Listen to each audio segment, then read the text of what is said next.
आपल्याला बेल डिफॉल्टनी पण मिळू शकते का, किंवा याची काही प्रोव्हिजन आहे का आपल्याकडे?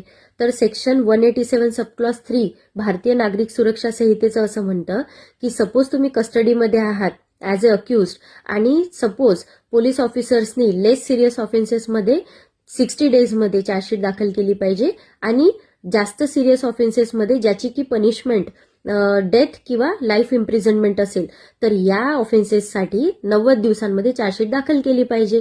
पण काही सर्कमस्टन्सेसमध्ये असं बघितलं गेलं आहे की पोलीस ऑफिसर्स किंवा इन्व्हेस्टिगेशन एजन्सीज हे इनकेपेबल असतात, चार्जशीट दाखल करत नाही वेळेमध्ये.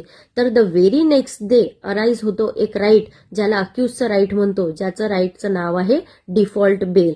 म्हणजे कोर्टाला त्या कंडिशनमध्ये हे एकाच कंडिशनवरती की पोलीस ऑफिसरनी चार्जशीट वेळेमध्ये दाखल केली नाही टाइम फ्रेममध्ये 60 दिवसाच्या आणि 90 दिवसाच्या, म्हणून अक्युजला बेलचा राईट द्यावा लागत आहे. तर या बेलला डिफॉल्ट बेल असं म्हणतात. तर इन्फॉर्मेशन आवडली असेल तर नक्कीच शेअर करा, नक्की लाईक करा आणि सबस्क्राईब सुद्धा करा.